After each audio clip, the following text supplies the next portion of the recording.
Welcome to Mother, the show where we can explore our inner mothers to actualize our greatest selves. Through interviews with incredible guests, live coaching sessions, and my own experiences, we're going to dive deep into embracing feminine values and reparenting ourselves. So be prepared to show up, hold space, and be mothered in a way you never have before, but have always needed. It's time to rewrite the mother code.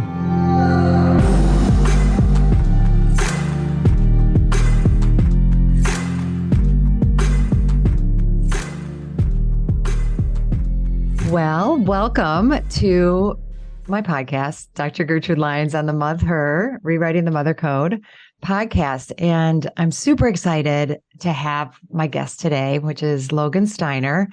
I'll say a little bit about her, but welcome, Logan. So good to have you. So happy to be here.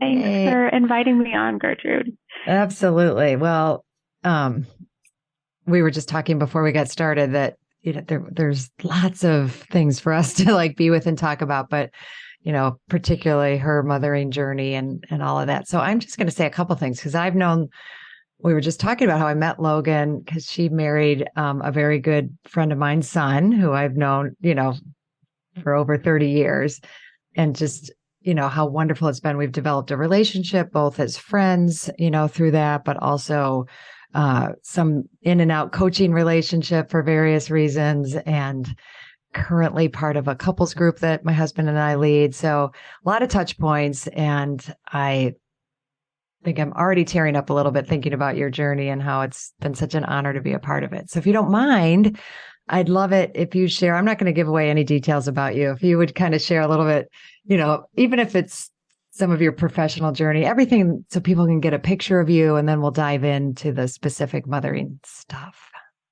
Sure, absolutely. So I just have to say to start, what a big piece of my journey you have been, Gertrude, and how you have held, the vision of mothering for me in whatever form that takes. And I just love your work on really broadening the definition of motherhood. It's so beautiful. And I love that vision that you've held for so many years. And you've been such a mentor and support and really inspiration to me. So thank you for that. Thank you, first of all. So interrupting you, I wasn't expecting that, but yay, thank you. Yeah. Well, it's so mutual. I'm so inspired by so much of what you've done. And I didn't even say any of these things. So she's going to talk about how she's a writer and an attorney and cares so much in so many venues and mothers so much in your life, Logan. But if you can jump into some of that. Oh, yes. So I am an attorney. I've now been an attorney for coming up on 14 years, and I am a writer as well. And those were two identities that I knew that I wanted. I knew I wanted to write fiction from a very young age. This was a childhood dream that never stopped for me. And I was a creative writing emphasis English major at Pomona College in California, a small liberal arts school, where I met my now husband, David. We've had a very long journey together, 18 years. Took our time getting to know each other and getting married. But in college, I continued to pursue creative writing. That was my true love. And I also, so much of my journey has been informed by my mom's journey. My mom is an artist and has such a creative spirit and really showed me how that we all have creativity in us. I firmly believe that, and how pursuing whatever outlet for that creative passion calls to you can really add so much to a life and be so fulfilling. And I saw that in my mom, but my mom also showed me that it's important to have something that, pays the bills that you really care about as well, and to really be your own artistic patron. So my mom had a 36-year career at Colorado College teaching fiber arts, and then produced her own incredible fiber artwork in her spare time, along with raising me and my brother. And so that was such a big piece of my journey and why I decided in college to pursue a legal career. I knew that I would love the legal fairness, justice aspect. Sure. And the writing side of law and the focus on fairness and justice, those have always been really important principles to me. And that could be a sort of stabilizing foundation for my creative life. And so I went straight from Pomona College. I went straight into law school at Harvard. So hit both coasts. Coming from Colorado, it was a fun journey to see other parts of the country. I hadn't traveled much before school. So I really enjoyed, I had a lot of prejudgments about what Harvard would be, and didn't think that it would be an enjoyable experience. I thought it would be a great educational experience, but it ended up being a place that I met some of my best friends and was really a wonderful part of my journey. And I loved my experience at Pomona College. It was just an incredible, beautiful little academic oasis where I really had incredible professor mentors. And it was great to go to a big law school with, a lot of different things that I could pursue in law school. I was part of a moot court team and did pro bono work. I was part of the Harvard Legal Aid Bureau. So that was a 2-year intensive program really focused on legal aid work, and came out of law school, with a determination to make my legal career my own and not just follow a well-trodden path. But I also wanted to pay off my loans, so I did that as quickly as possible. Clerked for judges, and spent years at a great big firm in Chicago where I got great brief writing experience and great early life experience. But my creative dreams sort of fell to the side as I was pursuing that early law path that was all consuming in a lot of ways. And it was really a huge piece of my journey has been losing my brother, Ben, very unexpectedly and suddenly through a brain aneurysm back in 2014. And that was an incredible shock and a lingering huge sadness. He and I grew up side by side, playing really closely together, and he taught me so much. He was such a warm, kind, loving, consistent presence in my life. He was born with spina bifida, so he had cognitive, physical disabilities growing up that he never let define him. And he and I were playmates all through growing up. And I think that he really showed me how much persistence can pay off. And, he defied expectations his whole life. They thought he wouldn't walk or talk. They thought he might lose his hearing. He walked and talked and was an incredible speller. And he went to college beyond anyone's, expectations. I remember that. Wow. He did. And he was determined to go as far away for college as I had gone for college. He went to Concordia College in Moorhead, Minnesota. Oh my gosh. It was incredible. He applied himself and got in, and it's a story that my parents and I tell to this day all the time. But losing him was the deepest pain of my life. And, out of that was really born this greater appreciation for making the most of the time that I have on this earth, not knowing how much time there will be, and getting back to my true love of writing. And it was in the year after losing him that I took a 6-month unpaid leave of absence from my law firm, which was very supportive of that. And supportive, but also I think we need to emphasize there, you carved a path there. This was, as you just are talking about Ben and the inspiration he was carving his own path and defying kind of the status quo, because this is one of the underlying themes, I think, for you was that, because this had never been done before at your firm.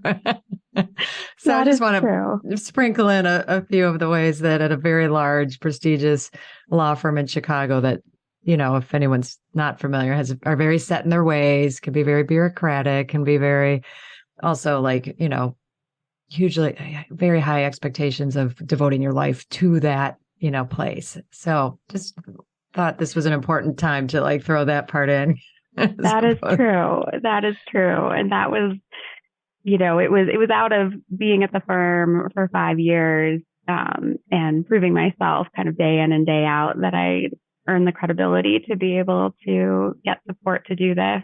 And it was out of a lot of goodwill and care of the people that I worked with as well. But it's true. I think that was really where I stepped off the sort of well-trodden law path. I'd always wanted to carve my own path, and that's when I really started to do that. And I think that was a big move for me in becoming the woman that I am becoming, was stepping off that path. And that year I just was really awakened to a lot. And that 6-month leave is when I started the research and outlining of what has become now a 7-year passion project, my first child in a way, a project that I have mothered with such care and love for many years now. And it's the life story of the author Lucy Maud Montgomery, whose writing meant so much to me growing up, and who I think had a life that is full of layers, absolutely fascinating for anyone who's interested in somebody who had a quick rise to fame, was incredibly imaginative, created these characters, and also suffered from depression, a lot of personal tragedies, had a husband who was deeply threatened by her success, and a child who was a sociopath, and who she really struggled with these parts of her life that she didn't feel like she could own or align with her writer identity. And at the time, it was so hard to make those really hard things public. And there was this whole kind of interesting, beautiful, hard undercurrent to her life that she ultimately hid from the world. And there's just so much that's inspiring and so much that's hard and tragic about her story. And it's informed me in so many ways to be with it for 7 years. And I've written and rewritten this book each time that I thought I was finished. There were so many times when there would be a whole new layer that would reveal itself. And each time that was exactly what I needed to explore. And I think that's good, because I wanted you to go into a little bit like how your journey was mirroring the journey of your writing and how they were informing each other. And you were learning and growing along with, like, this wasn't just to I got to write this book and, get the job done. It was, absolutely, like you said, very personal. If you want to touch on a little bit of that. Yes. For me, writing is a way ultimately to explore my own self. And that's, the deepest purpose in writing and the ultimate aim. And I think that, if I had just been going out to get published or to sell books, this project wouldn't have fed me nearly as much. And that's not the why. It can't be the why, even as tempting as it is to make it the why sometimes. But it was so much a mirror of my mothering journey. So, I think I went into writing this book pretty convinced. I had been pretty convinced since I was 12 years old that I didn't want to have kids. And I loved kids. I babysat kids, but I would tell anybody who would listen that I was pretty sure that wasn't for me. And I think that I, was part of my interest in Maud's life was that she had really had a son who had mental health struggles that, were kind of out of her control. So much of, for me, what was scary about the idea of having a baby is all that you can't control, and having this other person who's dependent, who you love, who you adore, and yet they're going to be on their own journey and it's their own separate becoming, and there's only so much you can influence. And that to me was terrifying on a deep level. And it was for Maud too. She has this beautiful line in her journal soon after her first son was born, that the mothers of Judas and Moses and Jesus all thought that their babies were perfect. And, they all had these very different roles in history and life, but, what a terrible, horrible, beautiful thing it is to be a mother, that your love and devotion can't control what ends up coming your way. And, she had sort of a premonition there, but I think I went into writing this book with that deep fear, and maybe went in trying to, thinking that this book would help continue to talk me out of mothering. And instead, I think it was such a part of what led me to, I'm now a mother of a 15-month-old, and it's been such a journey of opening. And I rewrote the motherhood scenes in my book more than any other scenes as my own journey unfolded. But I think that, so much of my journey toward becoming a mother has been about reconciling this deep fear and where it came from, and realizing that so much of my reluctance was about fear, and that it was keeping me from looking at the other side of the possibility of bringing a life into the world that, of course, there's so little control. And I think my brother and, losing him drove that home for me. But I don't think my parents would say for a single day, nor would I, that we aren't so, so happy for every day that he was in the world, just because of the pain later. Thank you. I know we're both tearing up. Yeah, we are. Well, you're just hitting on it so poignantly through your journey. I just want you to keep going, Logan, but just acknowledging that how present you are with this, in this moment now, sharing. And I'm learning things, and I feel like there's so much I know about you. So thank you. So keep going. Thank you. Yes, it's just a lovely opportunity to reflect on all this. So I think that a big piece around the same time that I started writing this book, I got some test results that showed that I was likely to go through menopause early, and that my fertility was, at age 33, what they would expect of a 40-year-old, 40 to 45-year-old. And so with that news, at the same time that my husband David and I were pretty convinced at that point that we didn't want to have a baby, we, being the options people that we are and the analytical people that we are, decided that we should go through IVF and keep that chance open. And I think that there was a deeper intuition that was operating at the same time that I probably wasn't as in touch with at the time, but I got to be in touch with it when we found out at the end of a very intensive IVF process that we had two embryos that had genetically tested as viable, and that they were both female. And I got this news when I was sitting at my big law firm desk. I just remember so well because it had glass, that was see-through. And so it was not a private office at all. And I just started weeping in my office. And that took me incredibly aback. I was so moved to know that this had worked. I think there was a part of me that believed it wouldn't work. It was not a possibility for me. And so there was some self-protection involved in my belief that this wasn't for me. And to know that this was, I think I just had a really deep intuition that somehow I was meant to mother, and that these embryos were sort of telling me that, and preserving the possibility for a time when my husband and I were both really aligned and ready. And that time ended up not coming for 5 years. On the count.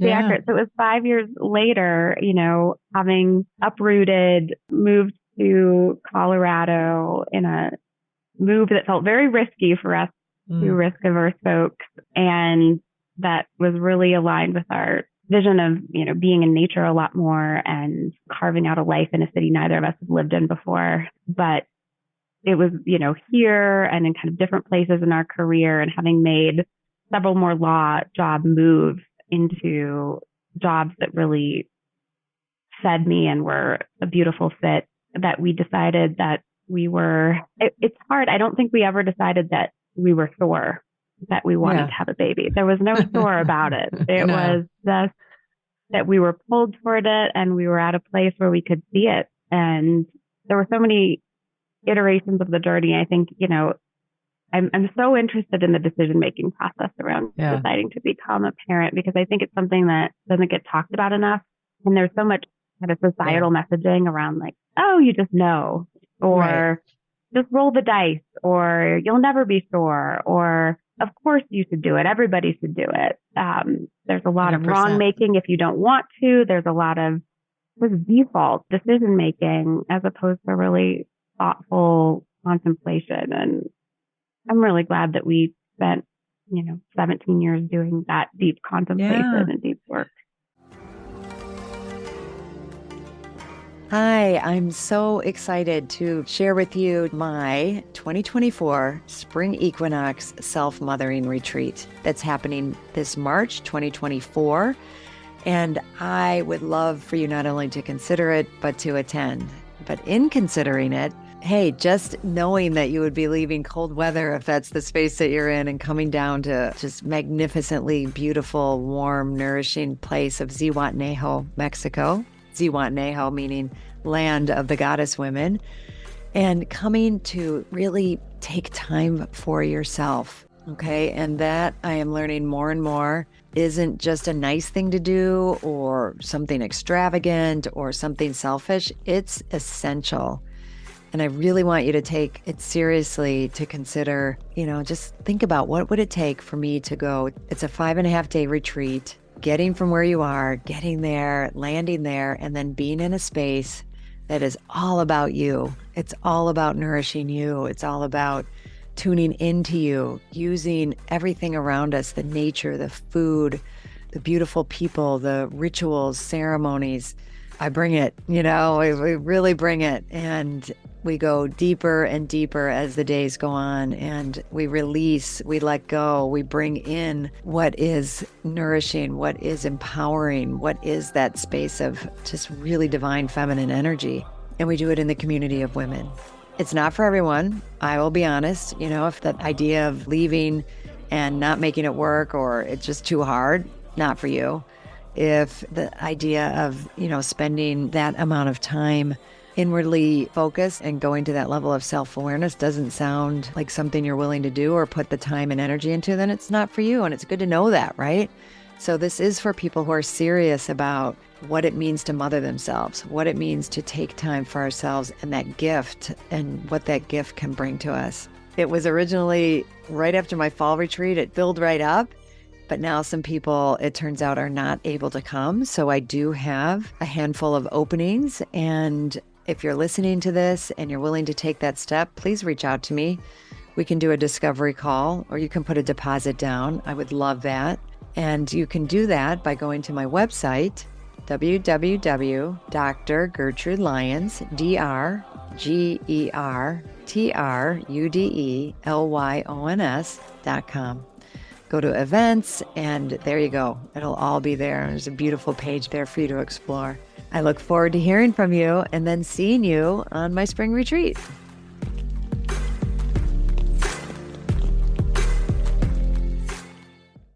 Well, I'm so glad you're underlining that, because those were a couple of things I wanted to kind of scoop back up and look at, because you're touching on, right? Like there's all these factors, influences, wiring, that influence us in this pathway. And we can be, anywhere from mindless to, thinking we're sure, but still it hasn't really been a very discerned decision, because oftentimes I think also on the opposite end, it's like you were sure at one point you didn't want to have kids, right? Right. But you opened yourself up. You didn't stay so rigid in it that you didn't open yourself up to, the possibilities and the talking about it. But I would love for you to spend a little bit of time looking at maybe even, there was that fear times. And then just now when you said like, it's not like we said, like, we know that this is, the time and we're doing it, but we were in an open enough space. But, I know you and David have been on your own growth journeys, there's things that you've learned, kind of how to explore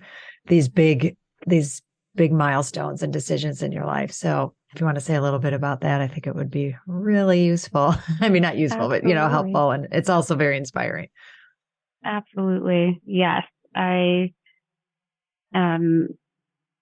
think that it's interesting because we're both such analyzers, and I would love to be able to say, oh, we applied this formula and got to this Right. answer being the right one for us, and this is what other people can take. But really, I think so much of it was about surrender and things that are very hard to articulate. But I think that the reason that we were able to make a decision out of being with that unknown and surrender and the things that are hard to articulate is because of the work that we've both done, to grow ourselves, to get in touch with ourselves, and to kind of open up to the world of feeling beyond what's, in our heads and what we could put on a pro-con list, where we really felt through the decision in the end. And I think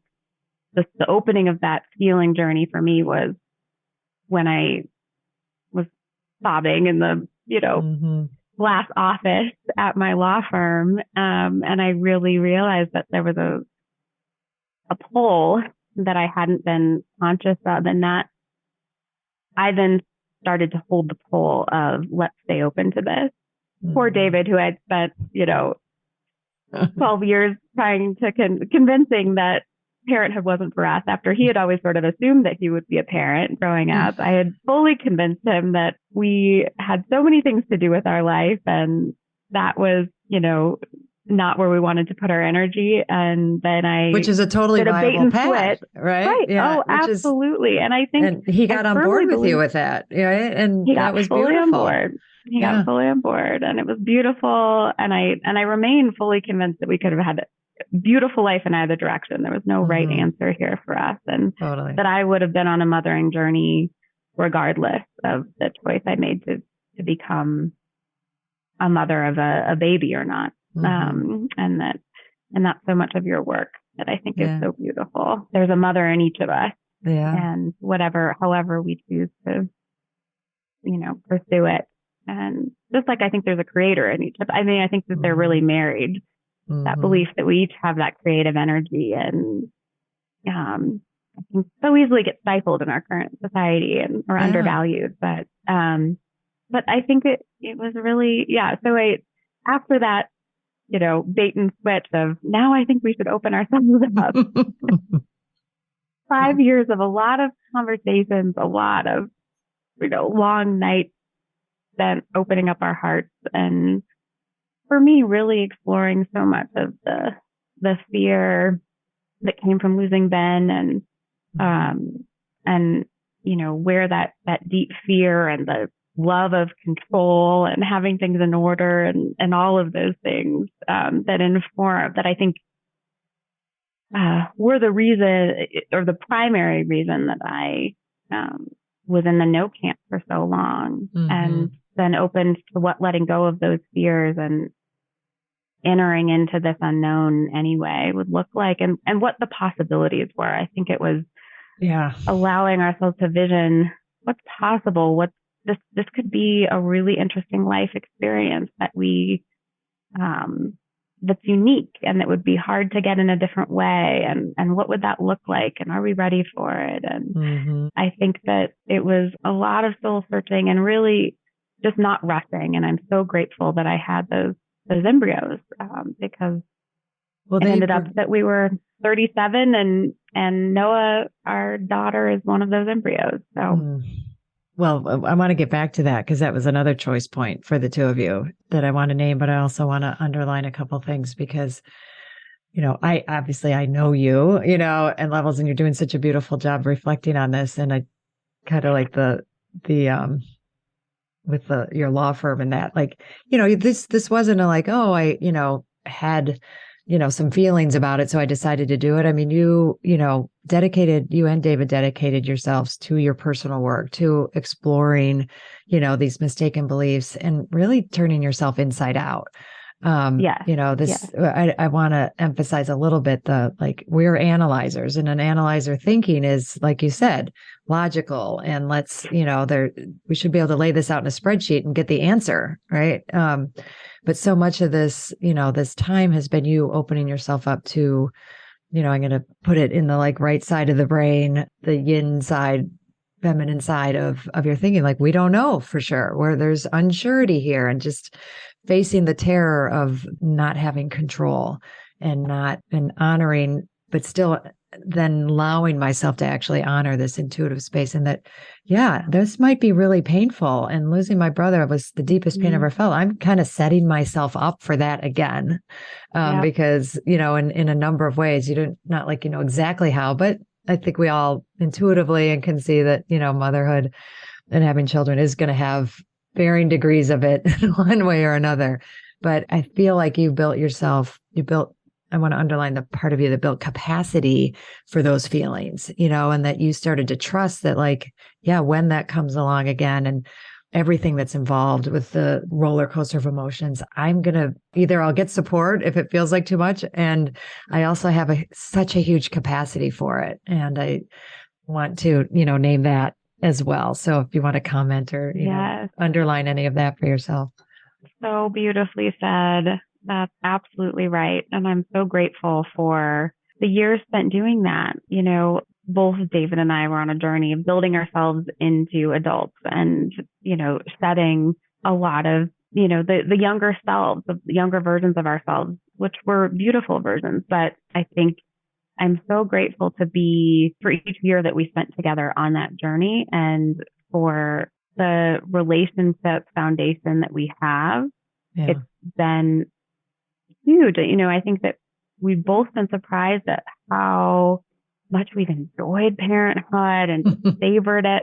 And I know that there'll be everything you said was true about the challenges that we know are there. We know, we know, and we knew going in out of all that deep kind of feeling and thinking that we were opening ourselves up to inevitable pain and hardship in this journey. But I think, the foundation that we have in our relationship has made it a really beautiful early parenting experience in a way that neither of us were expecting. But I think more fundamental has been the foundation in myself, and David's foundation in himself. But knowing that no matter what happens, I've got myself.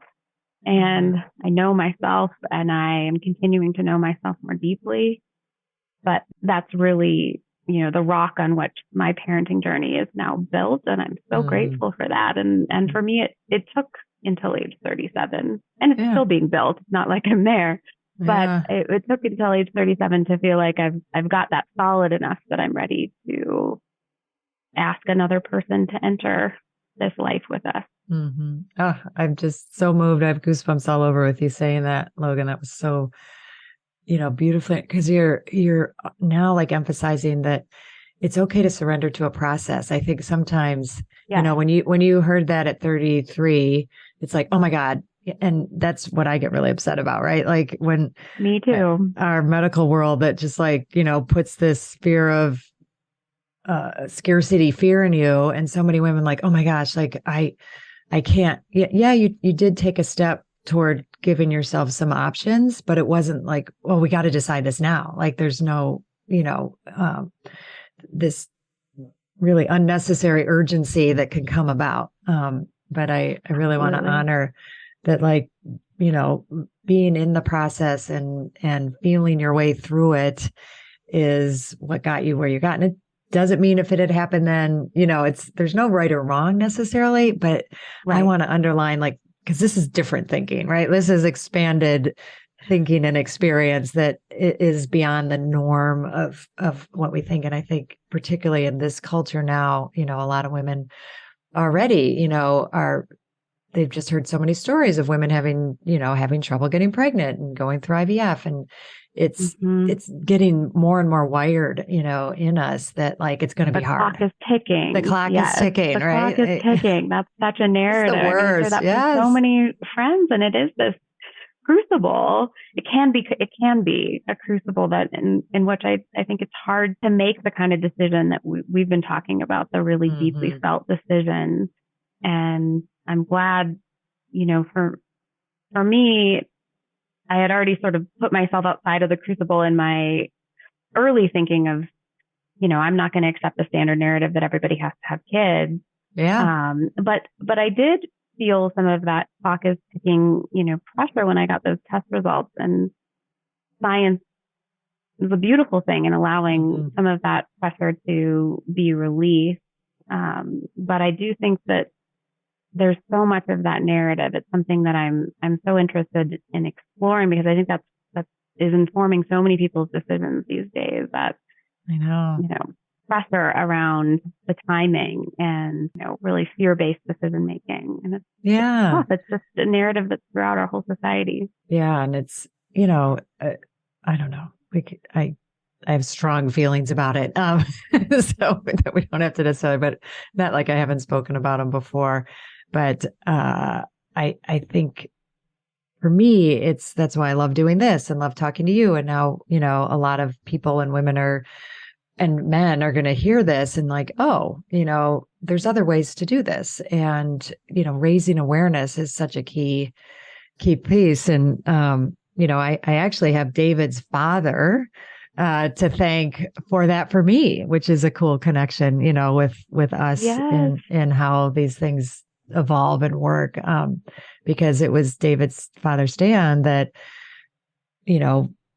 opened my eyes to the possibility of growth work at all, and then different ways to birth and think about pregnancy and birth because of the experience that, he and his wife at the time and, had home births. And I was like, what? Like things that were just so out of my realm of knowing and comfort zone, but piqued an interest, showed a different possibility. And, that's another thing I want to name here is like having people in our lives and then allowing those to like sit there and, and be with them and honor when people are sharing with us like other, possibilities, and that there is no one way. There's limitless possibilities, for how we can have the things that we want, and then exploring decisions, and I'm going back to thinking about how much, going through like your work career and then the book and how you had to learn to mother yourself, in those choices, that really built that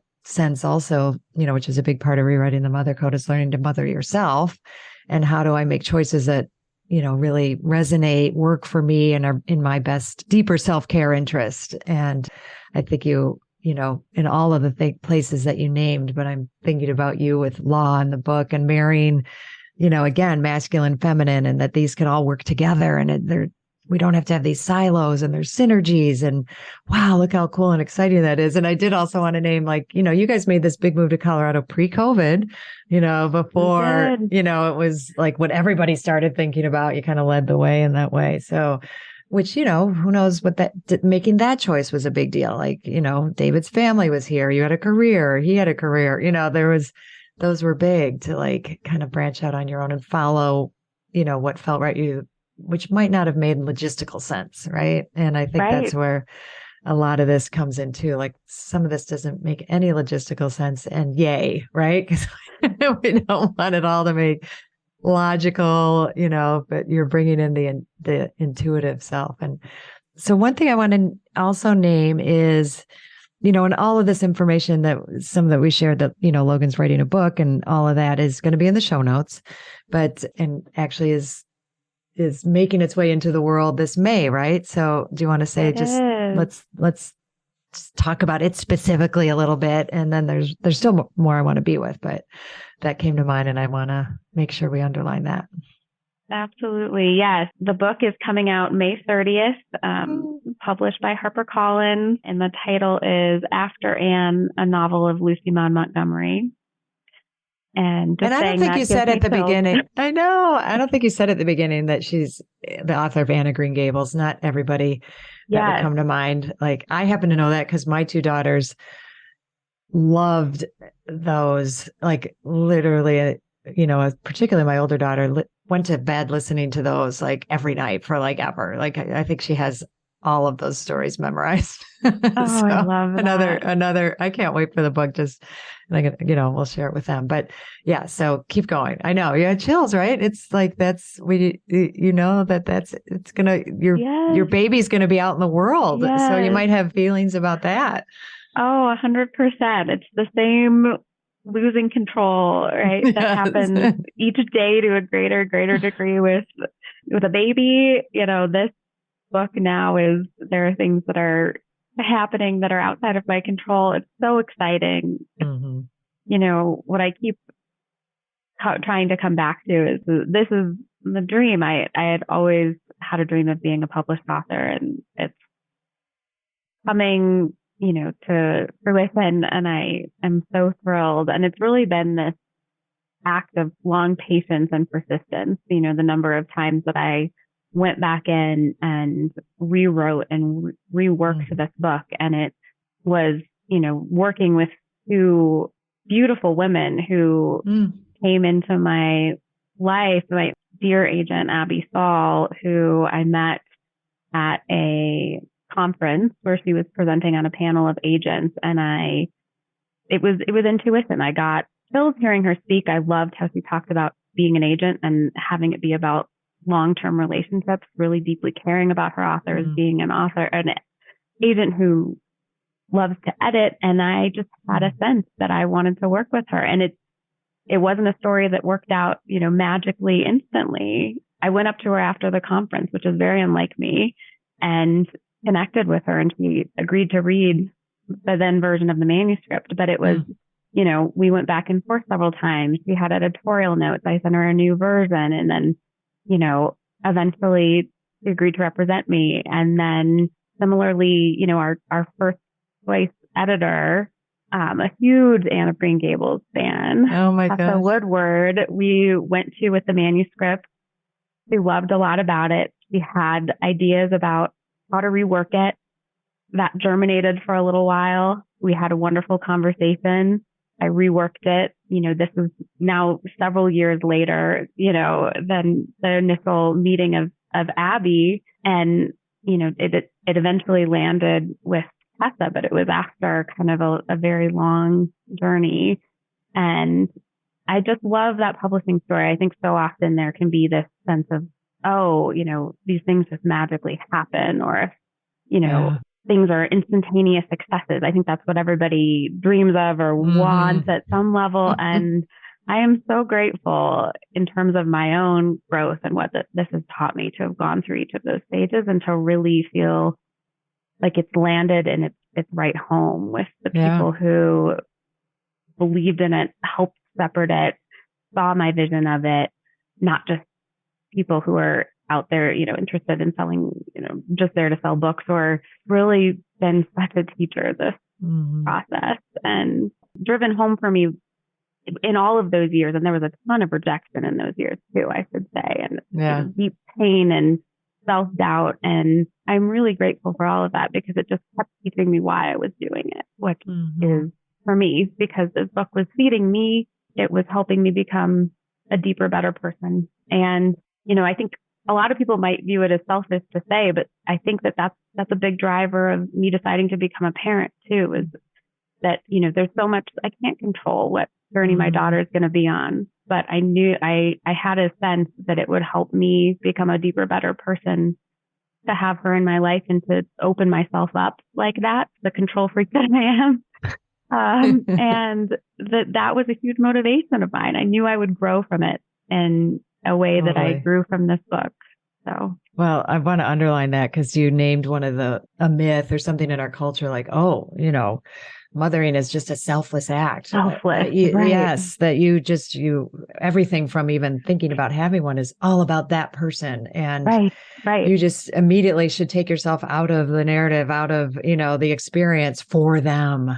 Right? Like what? Like, why would it be like that? Why wouldn't it be a mutual journey? Right. Why wouldn't it be a mutual journey? Right. Where of course, wow, I'm choosing to do this because we get to learn and grow together. Like, I'm the adult. I have more knowledge. I, need to take care of you. By deciding this, I have responsibilities. Yes. But that has nothing to do with what you were saying, like, wow. And I think that's one of the better choices to decide to have children, is to know that I'm doing this because this is a pretty potent vehicle to learn and grow from, to discover myself and put myself in there, as opposed to, I think we set ourselves up. And I think that's one of the things that's, broken about our mothering paradigm, is that it's supposed to be about them. And I'm just suddenly supposed to not have feelings or, not have it be about me. And that just messes things. Well, I think it has ripple effects all around, right? But it definitely doesn't do anything good for us at all. Right. At all. So I'm so glad you brought that one to the surface. So I want to go back to something that I think is another powerful part of your journey that you named. When you froze your eggs, you had these, not just eggs, you had these two embryos. And when you and David decided, okay, we want to, actually go for this and invite a child into our life, you had the choice. You didn't have to use that embryo. You could have seen well, maybe we could, naturally, but that was another big choice point for the two of you. If you wouldn't mind just talking a little bit about, how you went about that decision. Absolutely. It was a very hard one. And David really had a pull toward trying naturally. I guess the word naturally doesn't feel quite right there, but trying without the embryos first. And so we did that. And I did get pregnant and had a miscarriage that was not diagnosed until week 12. And it was a really, really painful experience, and also such a huge teacher. How much the amount of pain that both of us felt. I think that I hold that embryo was such a valuable life to us, because I think it showed us how much we really did want this. Like I said, we entered into it still uncertain, but wanting to open ourselves up to it. And I think that embryo, we found out it was, male sex, that he taught us so much about ourselves and had such a purpose. And we really loved him, honored him. I had no idea that I would feel that way about a, pregnancy of that length. And I'm so grateful. And it was, it was a long period of kind of grieving after that. And my body took a long time to recover, which I really think was it teaching me that, I needed to take that space. I really tried to listen to it. And then what emerged next, and it was really my intuition at that point, was that I wanted to use an embryo. And it wasn't a have to, but, our doctors did say, given where my test results were, it probably would take us a while. I think it was very surprising that we did get pregnant at all at that point. And I just felt that same pull that I had from but you don't the have beginning. words for, I but don't it was have there. words for. Yeah. I don't have words for. And Nope. And it was a roller coaster with this embryo. We went through a top IVF clinic and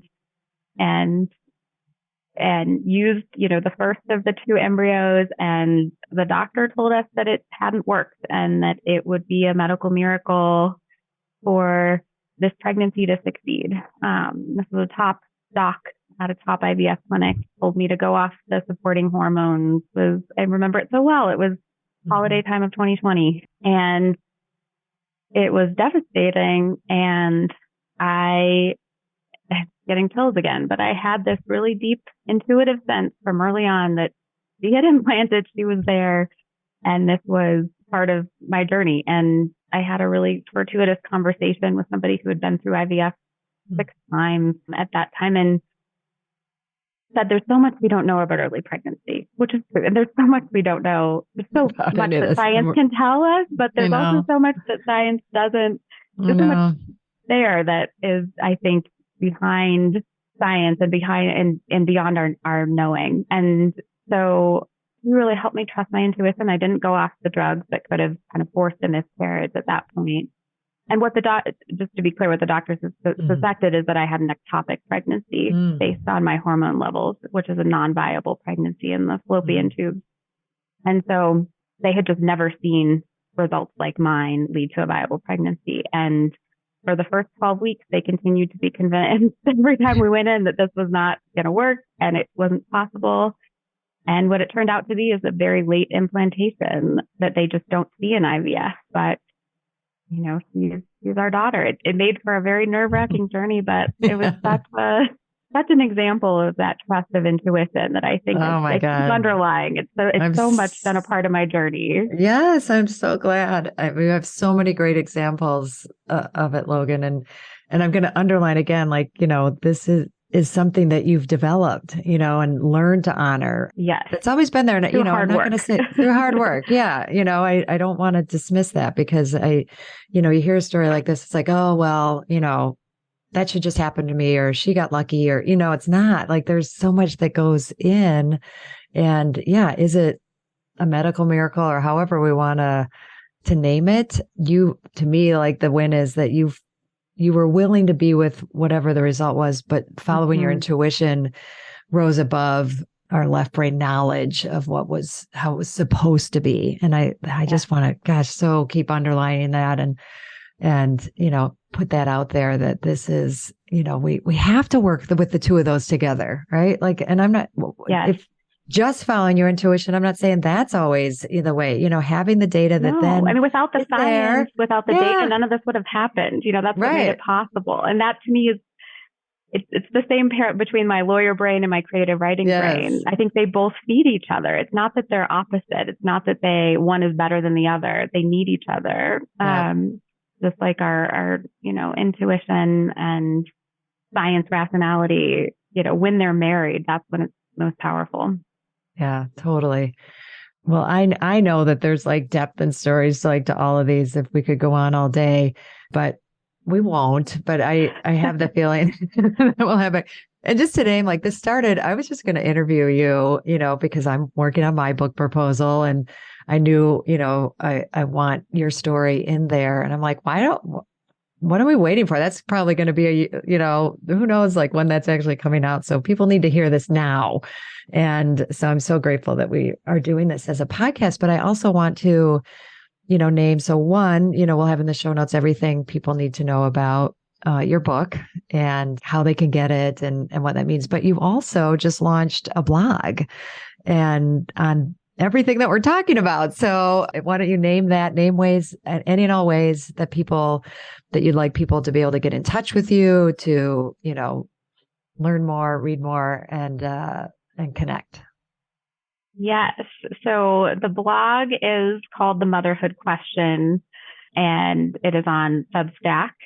And it is really about digging into this process of exploring the question. It's not about there being an answer, but it's really about featuring different perspectives on making the decision to become a parent in whatever way that manifests for people, and really honoring the choice not to become a parent as well, and to mother parent in other ways in life. And so I've called it a blog for the unsure, really out of the loneliness that I felt in that many year period of not being sure and feeling like everybody around me somehow was sure. And I know that wasn't true because so many people came out of the woodwork as I started to own my own complexity about the decision. But the aim is to really speak to those people in that unsure place and help them feel less alone and help with ways to sort through the decision, to really feel through the decision,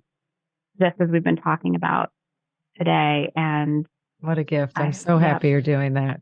You've been sharing how this has come to fruition as well. And, another way of putting yourself out there, which is vulnerable. And I so appreciate that. So we'll put that info. You'll give me the, so someone can just click and go to that as well. Cause I'm sure you're going to have many people who are going to want to. And I also want to name, I don't think I said this at the beginning, what an inspiration you've been to me. And that's what I love about coaching is how, the mutuality of the inspiration and name, I think you're, one of the handful of people that have actually read my dissertation. Just because of that left brain side, that left brain side of you, that's like, that's why I'm writing a book. So make it accessible, but, and you've really, inspired me with who you are, but then also supported me. And I just want to say thank you, for that and how much you've been on my journey with me as you're on your journey and how we've worked together in that way. It's been such a gift to me. And I'm so, so grateful. Oh, it was such an honor to read your dissertation and just to be with you in this incredible journey you've had. And it's so, I think we're in such conversation with one another and our focuses right now. It's kind of amazing because it is. We've known each other for a long time, and that's not where we were when we first met. And, oh my gosh! Now it's just incredible. This has been such a gift to be with you today. Yeah, these iterations. So I'm naming those kind of goosebumped and feeling all the feels about that. So last question, and then we'll wrap up for real. Is what does rewriting the mother code mean to you? Rewriting the mother code to me means letting go, really looking inside instead of outside. So much of my last 20 years has been about that. It's very much a work in progress for me, but I think that, and we've talked about this in the last hour, but there's so much about the messaging around mothering that's external. Be there for your child, do things for your child. Your child becomes the center of your universe. And I think rewriting the mother code is, you are the center of your universe. I am the center of my universe. I'm built myself as strong and capable as I can, and honoring that's a gift to my daughter. That's a gift to whatever projects I choose to mother, and really holding that it's not about becoming a parent or not. It's about the internal sort and being with the part of us that's called to shepherd along things in our lives, regardless of what those things are. And Beautiful. Do that from a real feminine, intuitive space. Yes. And honor that space. Oh my gosh. Thank you so much. I love asking that question because there's always, there's some threads of similarity, but like it's, when it comes personally, from you and your experiences, it just means so much to me. So thank you so, so much for being here. This is really hard for me to end because I keep thinking of more I want us to talk about. But we'll consider that. Yeah, exactly. Yes. To be continued. But this isn't goodbye. This is just goodbye for this particular episode. We'll keep going. All right. Thanks so much, Logan. Thank you, Gertrude. Thank you so much for choosing yourself and taking the time to listen to this podcast. As always, please rate, review, and subscribe to Mother. Subscribe to Mother. It helps other people who need this message, aka all women, well, actually everybody, men included, find it. I'm honored to have you on this journey in mothering yourself. Remember, change is uncomfortable, but it's beautiful, and it starts with us. And if you can't wait until next week's episode, follow me on Instagram and LinkedIn at Dr. Gertrude Lyons or at my website, drgertrudelyons.com. I'll see you next time.